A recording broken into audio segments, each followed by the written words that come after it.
Olá, eu sou Gustavo Matias, do terceiro ano, e eu vou estar falando sobre trabalho informal e economia informal. Primeiramente, a gente precisa entender o que é o trabalho informal, que é o que eu vou começar falando, que o trabalho informal nada mais é que um trabalho sem carteira assinada.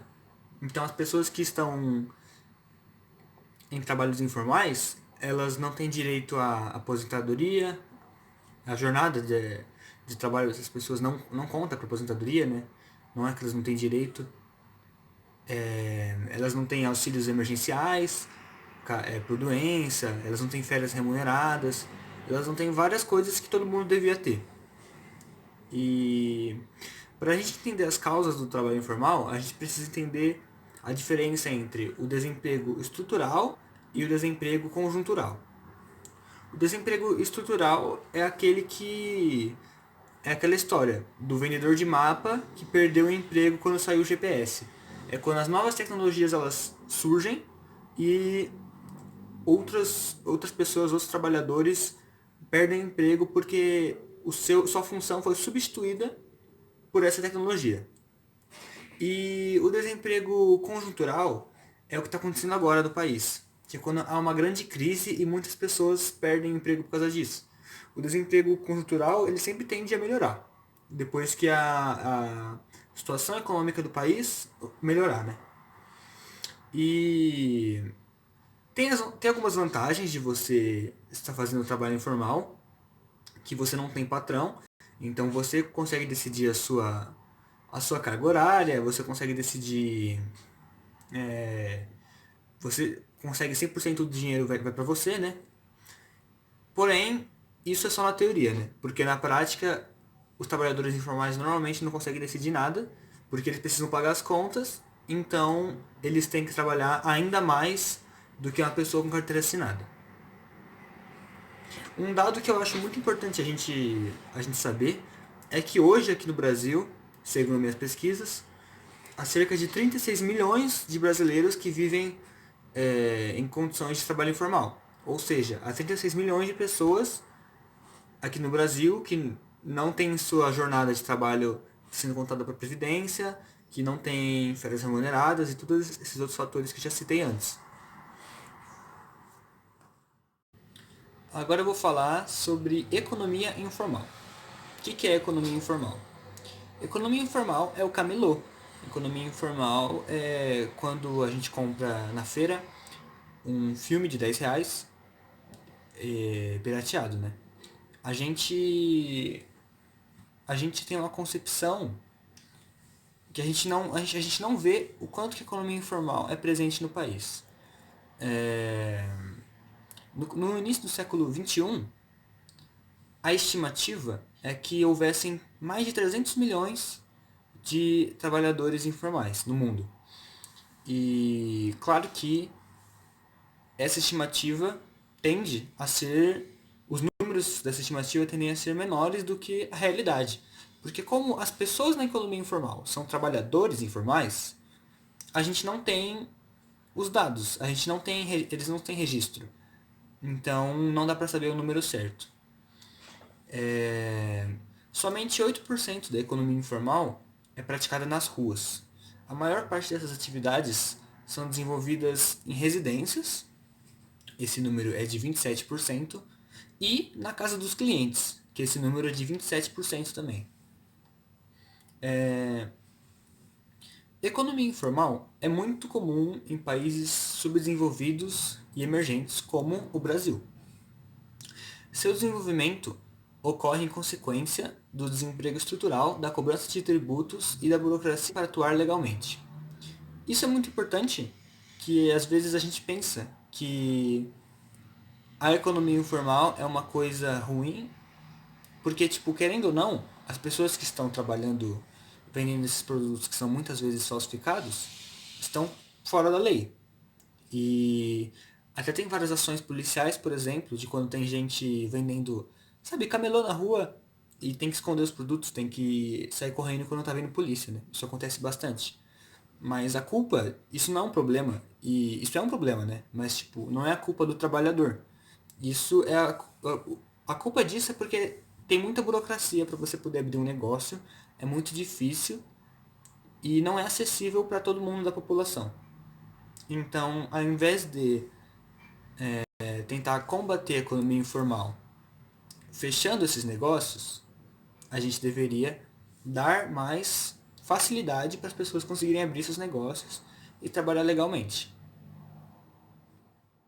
Bom dia, meu nome é Thiago, eu era Pacentino Rabelo, sou do terceiro ano e hoje eu vou falar sobre o trabalho no Brasil, que foi um processo de transição do trabalho escravo nas fazendas de café de 1880 até a abolição da escravidão, que de 1914, que aí começou a surgir o trabalho assalariado, igual nos dias de hoje, igual as configurações do dia de hoje, trabalhistas. O presente do trabalho tem como objetivo fazer uma análise sobre a questão do trabalho e território no Brasil, de ontem e de hoje, levando em consideração desde o trabalho escravo ao assalariado, e como ocorreu a transição do trabalho de um campo para as cidades, como teve essa mudança.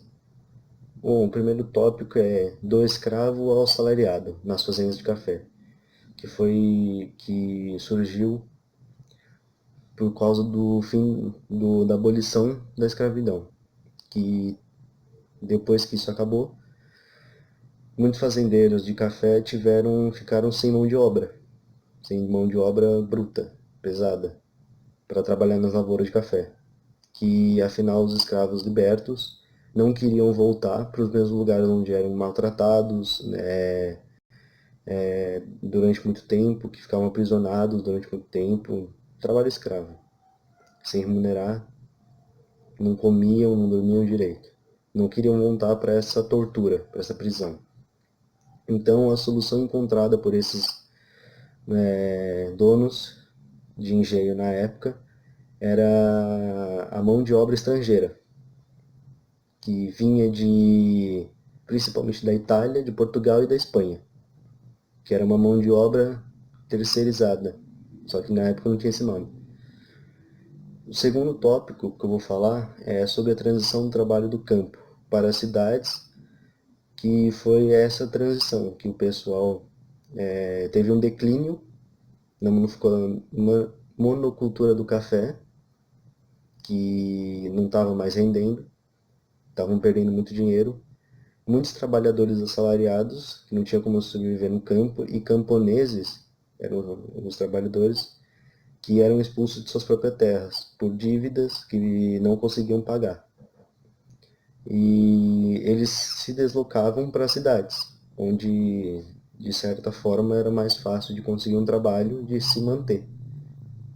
Um trabalho mais tranquilo, menos pesado. E, coincidentemente, com uma taxa de remuneração maior.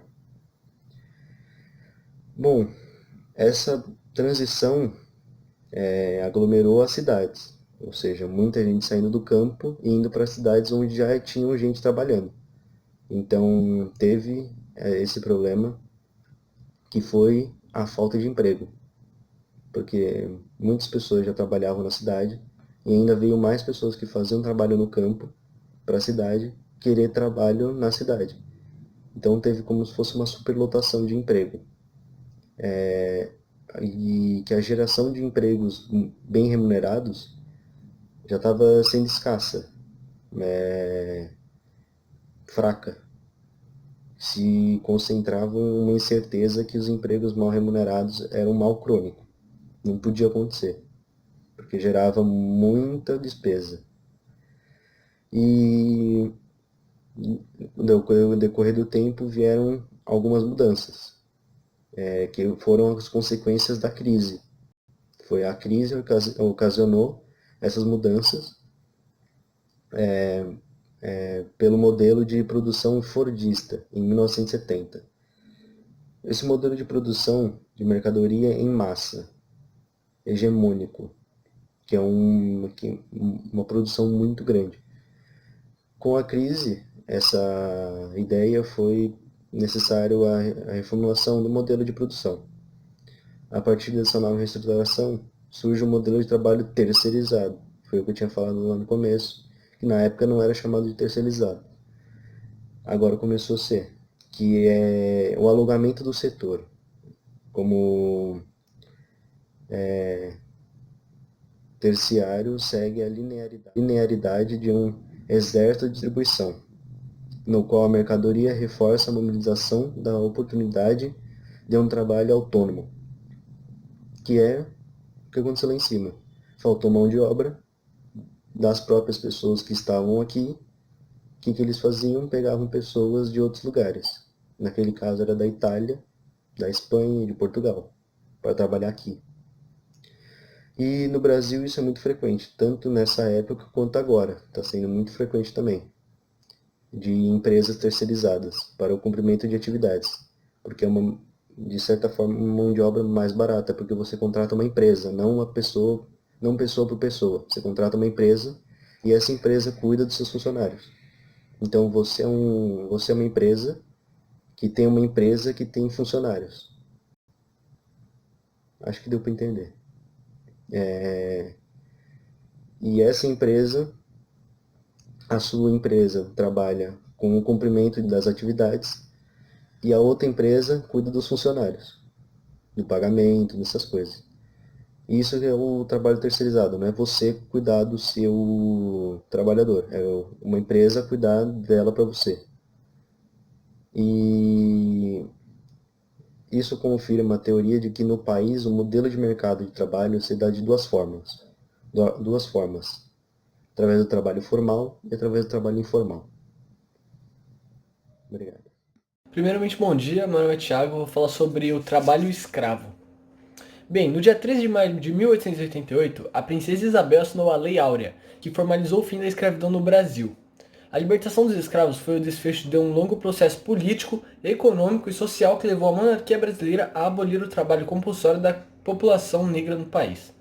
Mas, passados 130 anos da abolição dos escravos, a população negra ainda vive em situação de desvantagem socioeconômica em relação aos brancos.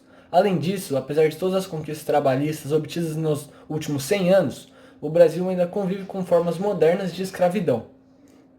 Chamamos de condições análogas à escravidão, situações que atentam contra a dignidade e a liberdade do trabalhador. Pode ser considerado uma forma moderna de escravidão submeter o empregado a condições degradantes de trabalho, com confinamento, violência física e psicológica e jornadas exaustivas de trabalho.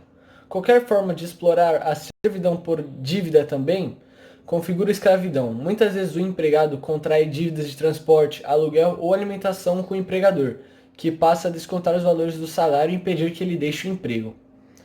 A escravidão no mundo, eu vou falar agora. A Organização Internacional do Trabalho, OIT, estima que existam cerca de 21 milhões de trabalhadores no mundo vivendo em condições análogas à escravidão. As vítimas costumam ser populações mais vulneráveis, mulheres e meninos forçados à prostituição.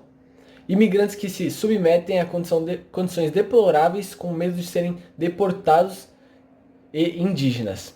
Países emergentes e em desenvolvimento da Ásia concentram mais da metade total desses trabalhadores, que atuam principalmente em serviços domésticos, na agricultura e na construção civil. A escravidão no Brasil.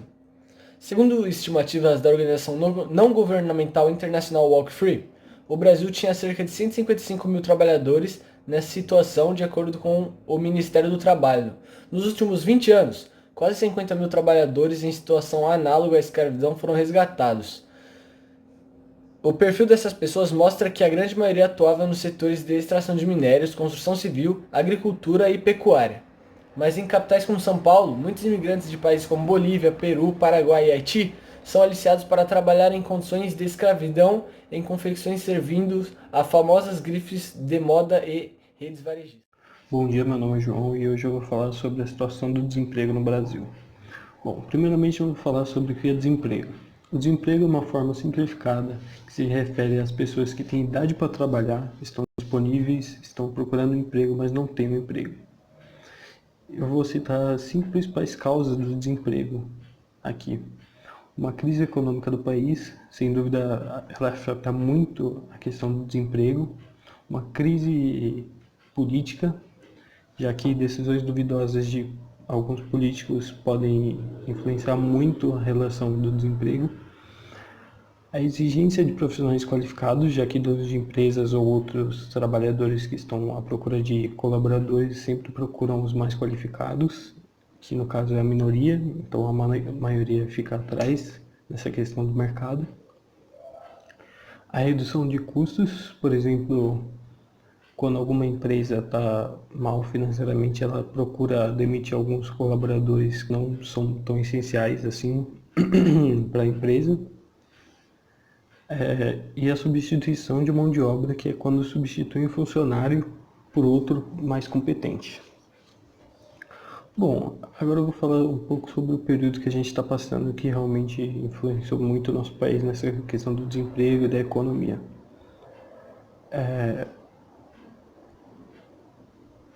Temos alguns dados do primeiro trimestre de 2020 que eu acho importante relacionar aqui.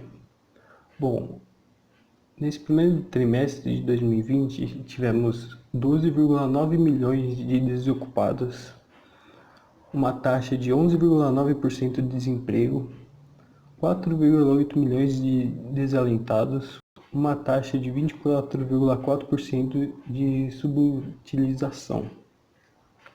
O que realmente você pode ver por outros dados de antigamente, dos anos passados, tem aumentado muito e prejudicado muito o nosso país. Ainda falando um pouco sobre porcentagem de desocupação, temos alguns dados da região do Brasil,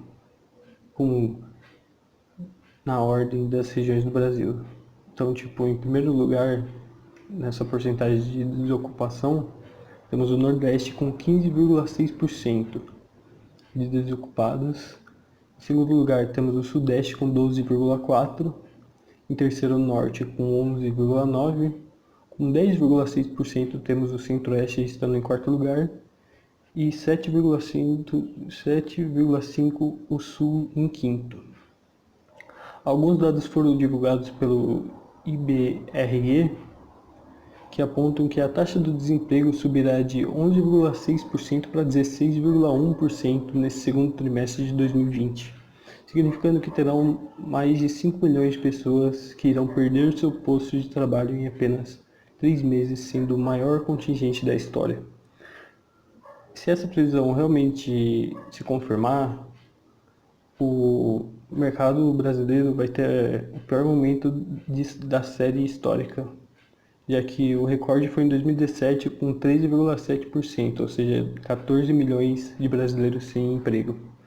Mesmo que a retomada das atividades volte, as atividades econômicas volte, nesse segundo trimestre, cerca de 15,5 milhões de pessoas devem acabar sem emprego no Brasil no final do ano, assim sendo mais ou menos 3,2 milhões do que havia antes da pandemia.